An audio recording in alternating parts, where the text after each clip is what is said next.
This is your city. This is your city wants to know. We want to know the background, the heartbeat of what makes up our beautiful cities. We dig into the backstories, from the struggles to the successes of our local entrepreneurs, small business owners, artists, not-for-profit organizations, and the many, many people who make up the intricate tapestry of our communities. Real people, real stories, by you and for you. But wait, that's not it. I love giving my opinion. Just ask anyone who knows me. We can't get enough of the honest, gritty feedback of places that we spend our hard-earned money. I'll give you the good, the bad, and the ugly of the places I eat, sleep, and visit. Disclaimer, my opinion only. All right, so come on, let's get to it.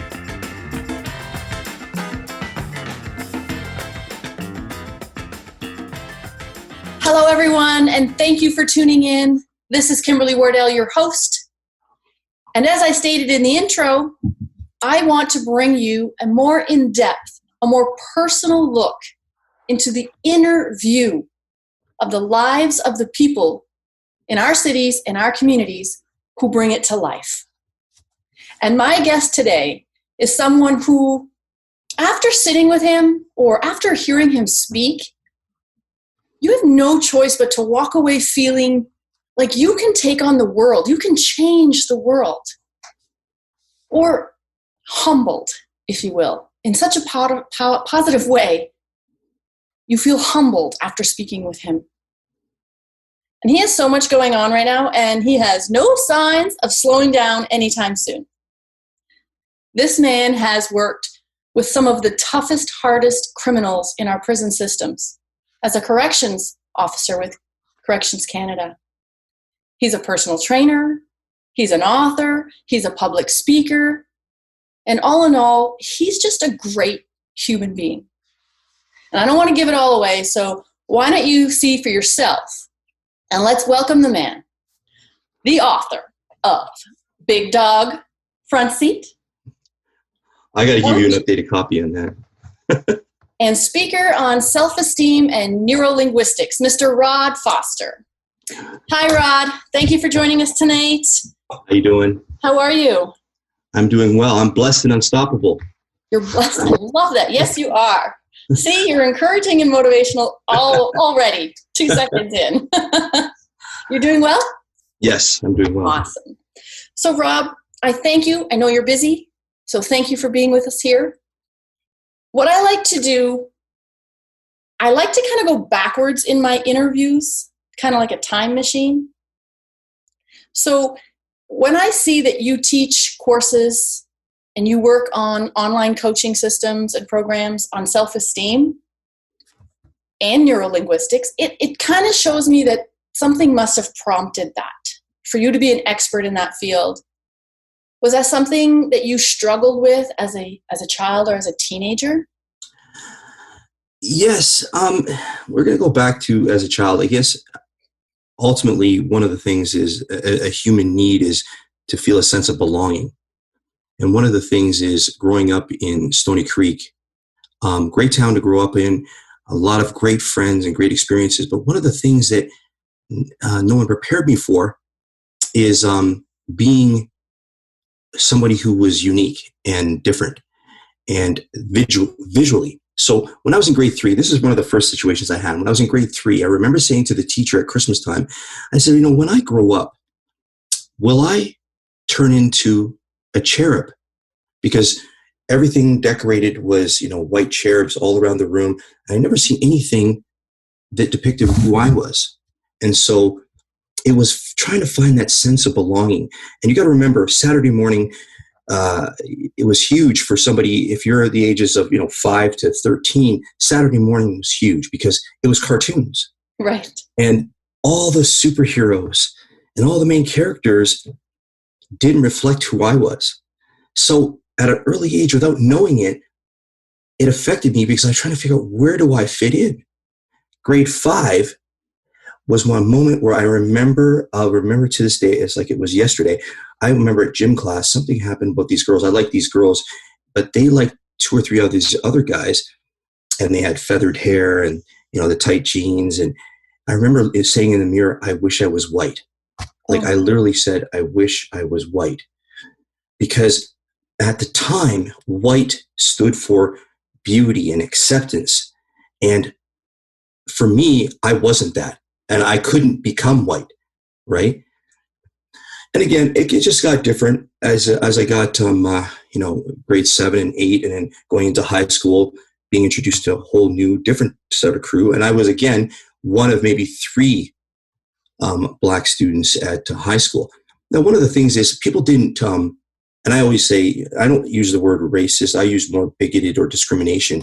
But I'll say there was a lot of people that just were ignorant, right? They didn't know how to accept me.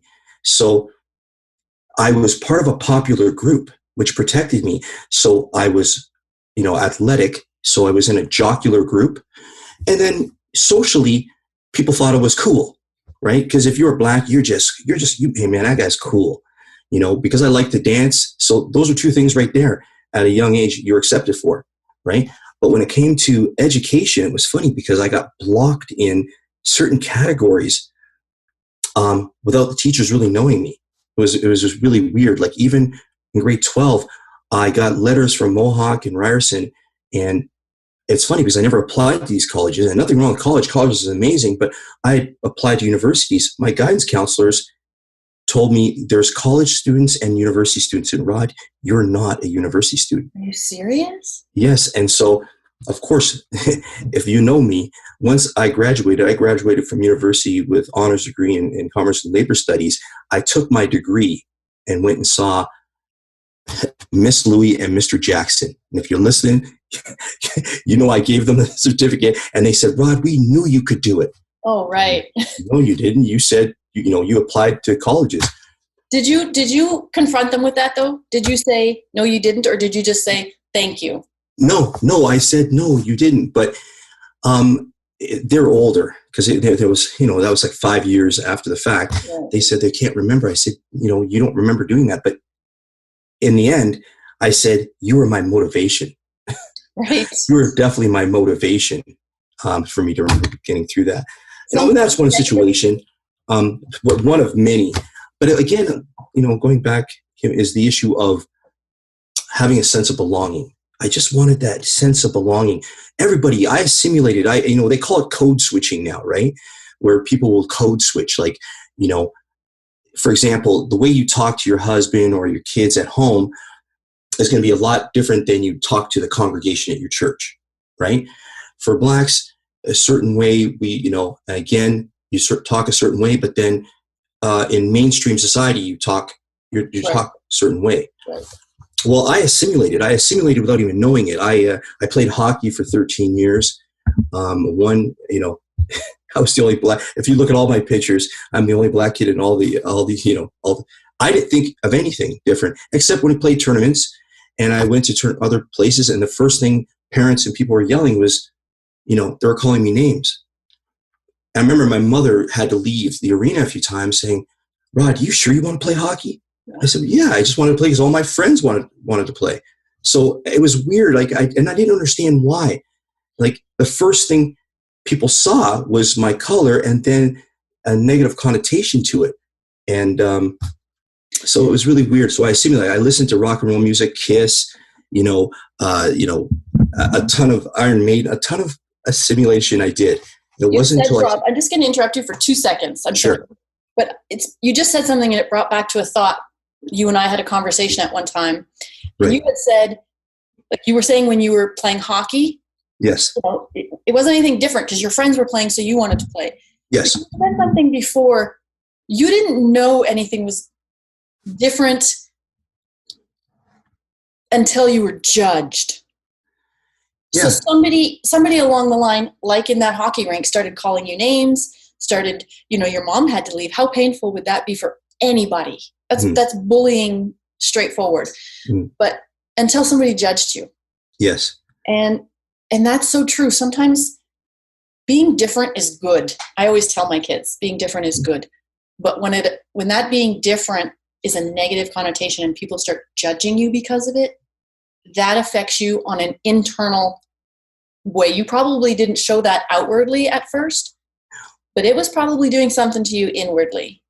Well, yeah, I was, a few times I got in fights unnecessarily because you got to remember back when I played from 1976 to 1982 or 83, what happened is there wasn't penalties for somebody calling you the N-word. Okay. And I would say to the referee, I would get in, are you going to call us something? And they would say, for what? And the other thing was I heard this all through my life, and it just, it's changed the way I think about it now. But, teachers would say, Rod, sticks and stones will break our bones, but names will never hurt. But in fact, I would have rather have had a rock thrown at me, because you're right, I internalized it, and it to the depth of, it hurt me. Like, you're right, and you're right. And I carried that with me, And you, playing hockey, you traveled, correct? Did Yes. you travel? Sorry? You traveled playing hockey? Yeah, just from Thorold to Niagara Falls. Right, exactly. Okay. Yep. All right. So you graduate high school, you graduate university with honors. Hmm. You're playing hockey, you're fit, you're doing whatever you need to do. You went back to your teacher saying, you were my motivation, which I love, because I know you, and those who know you know that you would have said that in love. Yes. And I love that confrontation didn't have to be confrontational. Yes. And motivation, some people through their negativity can be our motivation to be better. Yes, exactly. And I love that happened to you. So what happened after that? So you went to university, got honors? Well, I went to university, and university was funny because when I entered university, Bernie Custis was my head coach. And if you know anything, you guys can Google. If you don't know, Bernie Custis was the first black quarterback in the CFL, and he went through so much craziness, discrimination when he was playing. And he's from the States. Well, he recruited me to come to McMaster. And when I went to Mac, it's when the world opened up, because some of my friends that I hang out to this day, my black friends, and I say that to identify them, we all started talking, and we all went through the same thing in our area. So now we had a commonality, right? Kinship. It was so neat. And then, things started to change. But get back to your question, what happened after that? I got into, working with young offenders. My whole thing is I've always wanted to help people. I wanted to help in some way, in the area of understanding or cognitive or thinking patterns.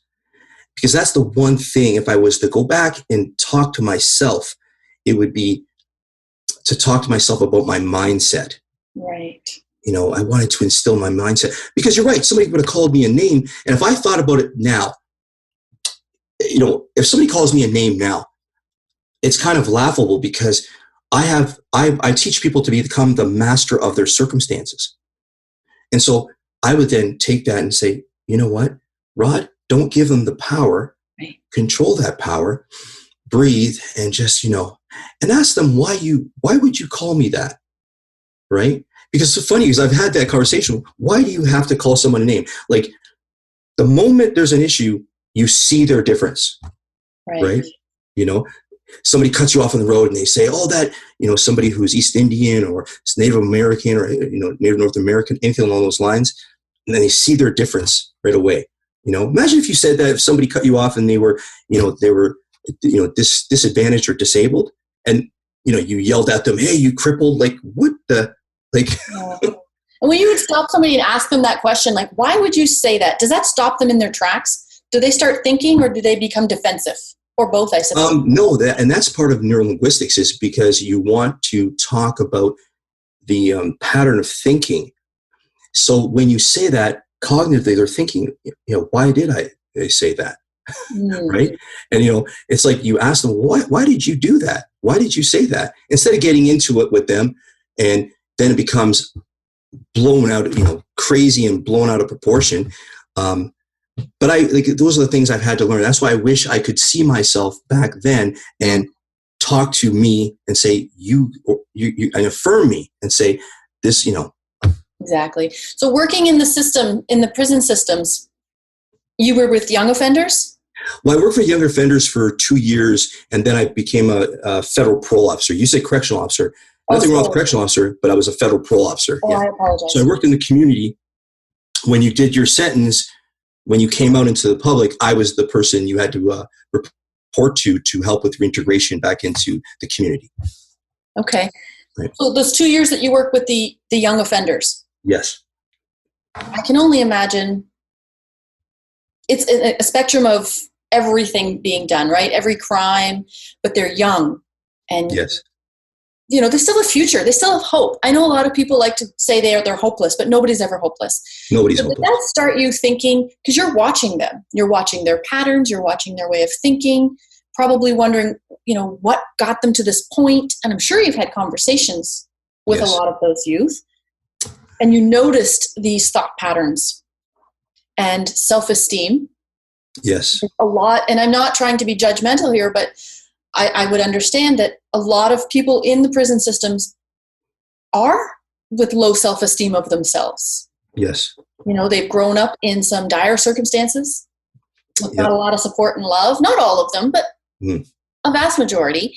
So their circumstances kind of didn't make them see their value. Absolutely. And that's a product of environment in a lot of cases. The one thing when I worked with young offenders, and again, my life changed when I was 25, and I'll get to that. But prior to that, I was like 22, 23 when I was working with young offenders. It opened my eyes to how these youth thought on like a full spectrum.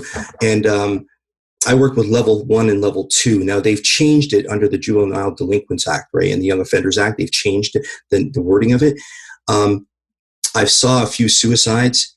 I walked in on a suicide. I saw another child kill themselves. I saw 2 or 3 suicides and 1 drug overdose. But while working there in that 4 years, the one pattern again is that sense of belonging. And when I sat down and talked to them, see, people look at a young offender and they say, "Oh, that punk, that thug," right? When I looked at their case and saw how they, the environment they were living or coming from, wow, I was shocked that, they even, exactly. Wow, I think I might have been in the same situation. So it was one of those things where, you look at a kid, and I'm very objective. And there's a few kids, you could tell they needed a hug, because the way you have to look at it, Kim, is that nobody is born bad.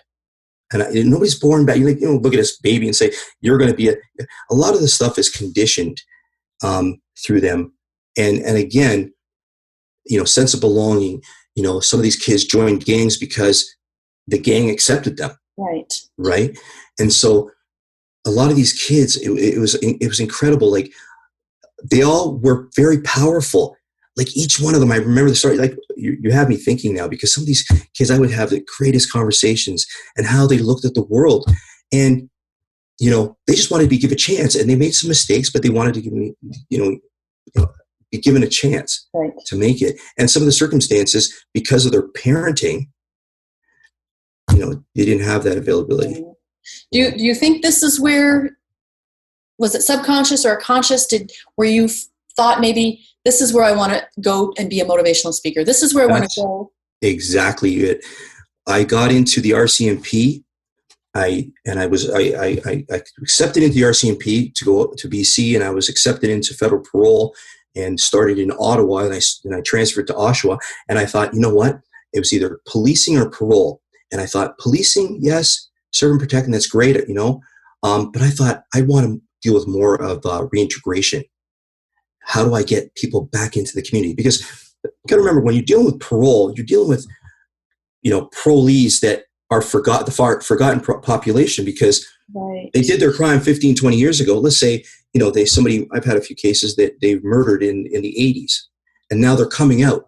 People have forgotten about them. Now I have to bring them out into the community, and they, try to establish into becoming pro-social people and putting back into the community, So that's one of the things I thought, let me get into more of the rehab.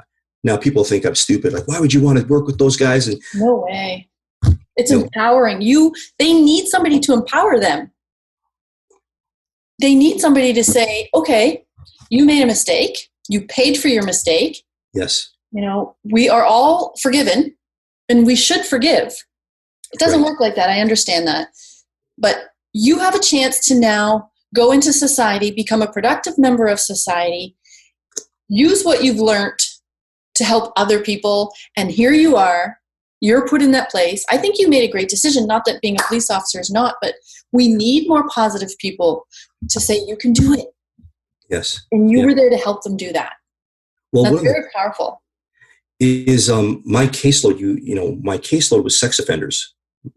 I worked for federal parole for 28 years, and majority I had, underground crime, I had white collar crime, but I had a lot of sex offenders. And when people hear, oh my God, sex offenders, again, when I get a sex offender, I have a file that is 6 feet high of everything that led up to it. And I would always tell my offenders, listen, I know your crime when you know what you did and I know what you did, and it almost seems unforgivable. But here's what we're going to do. We're going to work together. And I always tell my offender, and I keep referring to as an offender, we'll say John Smith or whatever, and say, listen, we're both going to be climbing up that hill together. Tell me what you are going to take with you.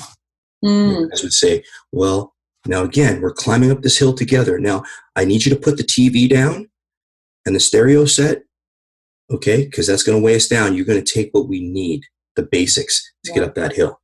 And again, if you don't get up there, I don't get up there. So we're going to go, I'm going to guide, but we're both going to go together. And we may giving them power to make their decisions and their choices. I love Absolutely.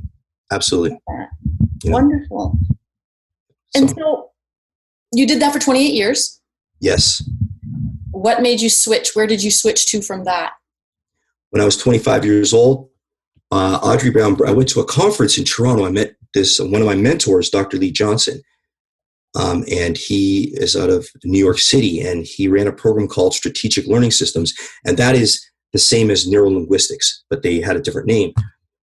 And I was listening to it, and he in the group, I came in all cocky and, what's this guy going to talk about? And, I thought I know everything. And he said, I want you to come up and affirm yourself. So I walked up on stage and I said, why do I affirm myself? I'm not going to brag about myself. So were you a tough cookie? Like, cause you worked in as a parole officer. So at that point in your life, cause I know you as this loving, gentle. No, I was cocky. There's a side of me. I was like, I need to humble myself, and I was cocky. But I went up there, and I remember because that's the moment you make that change. Like, people will say they're born again. Something significant happened. And what happened is he told me to sit down, and I sat down. He explained himself. So he said, first of all, what an affirmation is: the acknowledgement of one's beauty, sensuality, and intelligence without any comparison to anything. So you could be as outrageous as you want to be because you owning your affirmation. So he went up and he said, I'm an incredibly beautiful black man with caramel skin. My eyes are as rare as the darkest pearls. He affirmed it, and I started laughing. I remember I was in the front row. I started laughing. Like, who does this guy think he is? And he said to me, why are you laughing? I said, well, and he said, did I ever say that I was better than you? And I said, no. The thing is, I'm not less than you. Right. I'm not less than you. So I'm affirming myself. And here's where it made sense. When you affirm yourself and you fill yourself with that love, you can't help but project that love. Right. You project it. And hey, think about it. When you're in a good mood, I always tell people, when you're in a good mood, you wake up in the morning, you're like, good morning. You walk outside, you see the neighbors. You haven't even said hello to them before. Hey, good morning, good morning. You hold the door for people. You're more patient, right? And that's what it does, right? Oh. It opens up the world, And that's what you decided you wanted to do? Yeah, he invited me to Switzerland, and I went to Switzerland with him. I remember when on the last day of that, I had to affirm myself, and I did. And I was so emotional, I started crying. I was because I finally owned it. When I returned, they said, when you return back to Canada or wherever you were from, they said your lives would change. The people that were your friends may no longer be your friends because you're going to be awake. You have awakened to the world and how you see it. And it's so true. Because That's when like I attracts came like, apart. Yeah. right? Yes. Like attract like. So if before you didn't affirm yourself and you thought less of yourself, That's right. or, you know, a lot of the times you're going to be attracted to people who think less of themselves. Yep. So Exactly. if you feel powerful and you feel able and capable, you're going to try and associate, and sometimes not try, it just happens. That becomes your circle. That's right. You know, I heard an expression one time, if you're the smartest person in the room, then Yep. you're in the wrong room. I'm saying all the time, get out of that room, man. Get out of that room. Well, that's amazing. So did you come back a changed person? I came back a changed person because when I went back to work, I'm sorry? Were you still cocky? No, when I came back and I started to look, I looked at the world a little differently, and I started to really analyze what was being said, how it was being said, really, but how I spoke and how I saw the world. I judged before that. I tried not to, but I did. And so I thought, it's not my job to judge now. I need to accept difference, embrace difference, right? Not to try to be passive aggressive or show guilt to other people or have them feel guilty. And that's what I created a TV show called Get Real. We did it for 3 years. My partner and I, who is Bob McDonald, is a school teacher now. We created Get Real, stands for Responsibly Effective Affirm Learning. And so we did that. Responsibly? It was called Get Real, and Real was Responsible, Effective Affirm Learning. Okay. So we did counseling, and we helped girls that were having eating disorder. We dealt with, and that was our biggest population or client was girls between the ages of 12 and 18. And they had issues with eating disorders because of self-image, of how they looked at themselves. So we had to instill them, the issue of affirmation. Right. So we did that. And then while I did that, we did that right up until the early 2000s. And then I switched into another TV show called Beyond the Athlete. And what Beyond the Athlete was, and it would have been a great show, we lacked the funding, was taking an athlete and going beyond what you see. Right. So take the sports out of it, and what got them to that point. What type of conditioning, mental conditioning, it was a great idea, I thought, but we did one pilot. Pardon me? The inner view. You know what? When you said that to me, I had a chill. I went, wow, I never heard that before. I wonder if she trademarked that. I love that. I love that interview. So it was exactly that, the interview. But problem is that, and here's the thing that I've had to deal with over the last 25 years and doing the things I do is, it's always, I try to create something like a proactive approach. But the world we live in, a lot of times what they want is a reactive. So something happens and reactive, we react instead of being pro-social. So YTV, a few places wanted us, but they said, you know what? It's a good thing you guys are doing, but it's not a must right now. Oh. So it's not a must right now. We're just going to put that on the, so. It would work today. Yes. I think it would. I think it would work today. Oh, you know what's funny? I'll send you some footage of the 1994, 95. And of course it's older footage, but the actual content is amazing because you're right. It applies to today. It applies to today.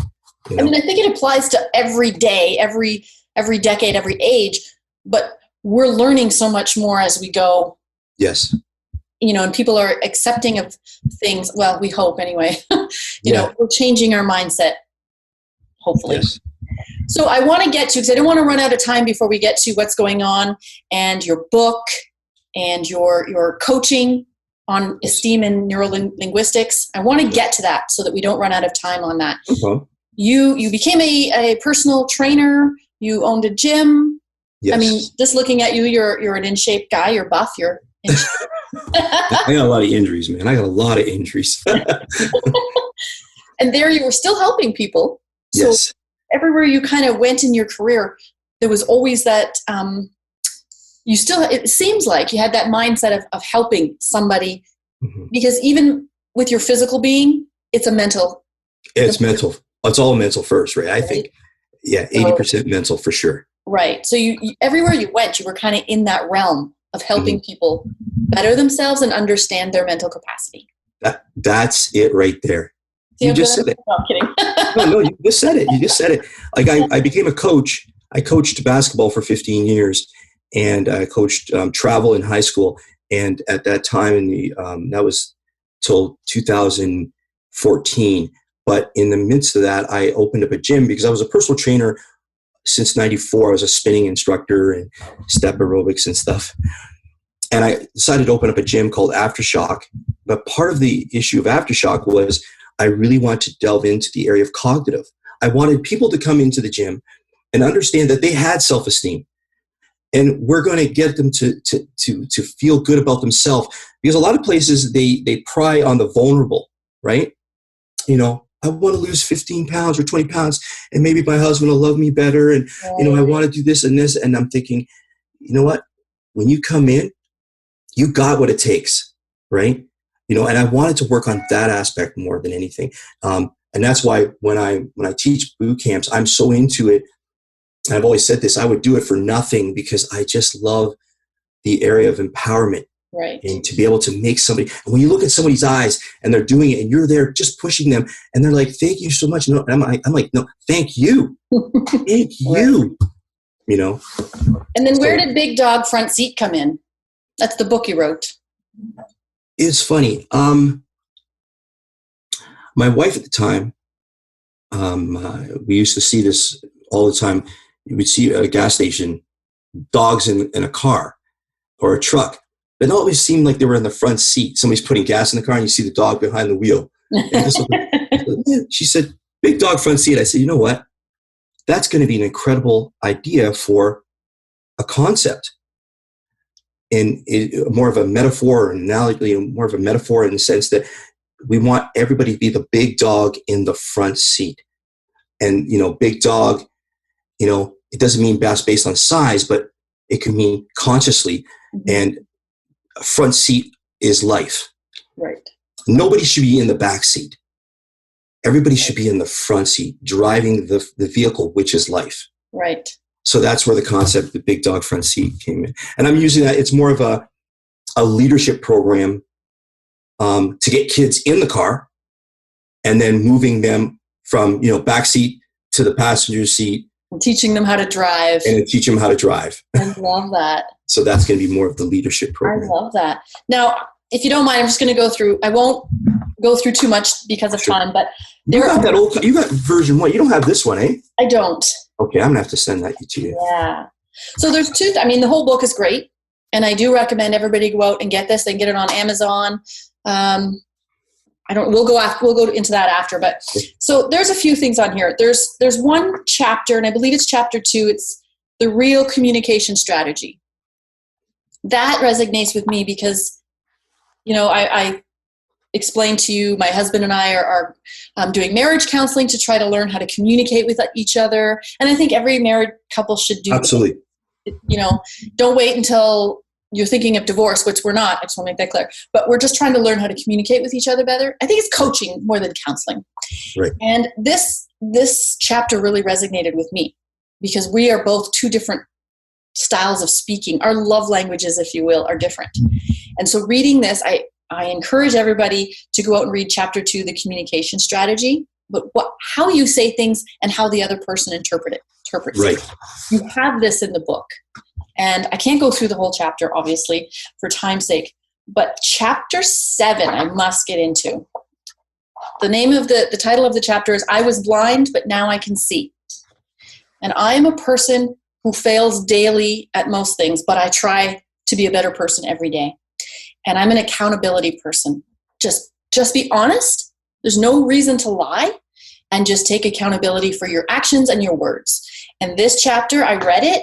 I had to read it again, and I had to read it again because it's so what I think everybody should have as their desire in life. And it says, I'm just going to start somewhere. It says, we must not take part in. Oh, I'm so sorry. We must not take part in it. We must not be a party to any joke, insult, patronization, humiliation that jeopardizes our humanity or the humanity of another person. And that part there, the humanity of another person, we must be able to intervene in a responsible, effective, and affirmed manner to deal with racist, sexist, religious conflict, sexual harassment, drugs, alcohol abuse, or any of those. Affirm ourselves and others. Like you were speaking earlier, we must not take part in any of that. And what's going on in the world today, a lot of people stay silent because they don't know what to say or do. Right. If somebody's saying an off-color joke, don't laugh at it. Just because you feel like, oh, everybody's going to, you don't have to center yourself out to stand up for something or someone. Just take accountability and affirm others. Like you said, you cannot help but give that to other people once you affirm yourself. And affirming somebody else is just, it's euphoric. Yes. So I love this book, and I really challenge any of those out there listening to go and get this book, because it's going to teach you something. You might think you already know. You're going to read this book and say, wow, I didn't know that. And you're going to come out a better person by reading this book. So I just wanted to plug that in there. Creating Real Self-Esteem. And now you have an online coaching course? Yes, I'm just in the midst of finishing up an online course I'm creating. It's the development of self-image and self-concept or self-esteem in children of color. Because children of color, and this is not something I'm doing based on what's happening today. This course I've been working on for 5 months, and it's a course that's going to be based on people of color. Their self-esteem the issue of self-esteem is different for them. So you have to treat it a little differently. And that's where NeuroLinguistics comes in, because some of us are auditory, visual, right? Some of us are based on touch, right? And so the way you speak to people, you have to always keep that in mind. Now, again, you don't want to stereotype or condition, but you have to look at Eurocentric thinking.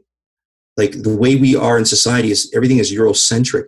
And that's why we get into the area of racism. And I explain to people, racism is based on socioeconomic power. Right. Okay. Now, if you call me a name, that's not racist. That's bigoted. That's discrimination. That's just ignorance. But when you don't hire me because I'm black, that's racism, because you hold the power. And so I'm creating a course, which is basically everything I just said regarding the issues of affirmation and conditioning and just being awake. And it's something that coaches and teachers and counselors should be taking. Just more of like, I don't want to say sensitivity issues training, but it's almost like sensitivity training. I get right? it. And it's not isolating, well, this is how you speak to all the black people, and this is how you speak to all Native North American. No, this is how you speak to people. Right. Right? But just to hit on that, years back, we didn't understand autism. Right. So in the classrooms or in society, in our groups or whatever it was, people, oh, come on, they wouldn't know how to treat somebody who was a little bit different, which we now know as autism. But that's out there now. Teachers, coaches, they're all learning how to communicate differently. It's not segregating. No. It's because people learn differently or people feel differently. So am I okay to say that's kind of like on the same lines? Yes, because you want exactly to be awake. You're basically saying exactly is to be conscious, to be awake in how you think. Because we walk around, I call it the walking dead. People get up in the morning, they do their thing, they read their paper, listen to music, and they're conditioning. You watch things on TV, social media, and everything's dictating in your head. And you walk into the house and you're just like a zombie walking around. I want you to be awake. Right. And challenge things. And teach your kids to challenge things. Teach your kids, like just tell my daughter, to challenge things. At one time, she was told that, she couldn't be Cinderella. She was 10 years old. She couldn't be Cinderella in the play because the teacher said Cinderella has to be a girl with blonde hair. Oh. Really? And no one else in the class wanted to be it. So I said, really? That doesn't make it. And I remember challenging the teacher. I was on the school board for the next 8 years, right? Policing, and I didn't want to do that, policing how teachers thought. Because here you got teachers that had issues with their own identity. Right. And that's what scares me. That's what really scares me about the world. And because the world is an amazing, people go, the world is amazing. It is. The world is amazing. There's just things we need to kind of tailor make, to fit things. And we just have to be patient. And again, it's all about love. You know that. It's all about love. That's it. It's not a cliche. It's all about love. That's it. Little songs come into my head now. There you go. I'll spare you from my singing it. Well, that's amazing. And I know this is going to be successful because it's something that's needed today. Mm-hmm. It truly is needed.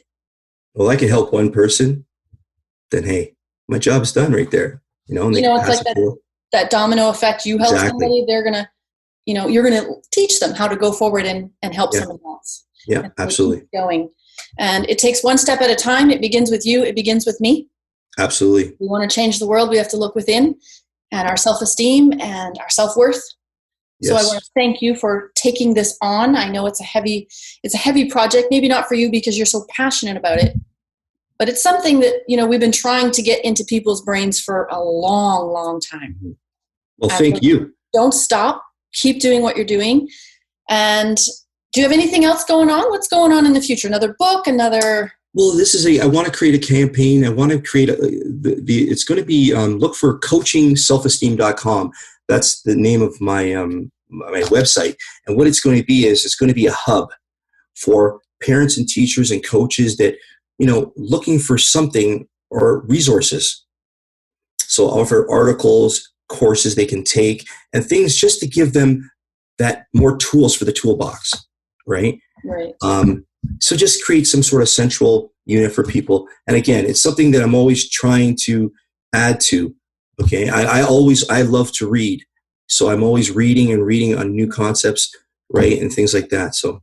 And before I forget, I want to encourage our listeners that if you're available to book for speaking engagements and we'll do Zoom right now. Pardon? Pardon? Yeah.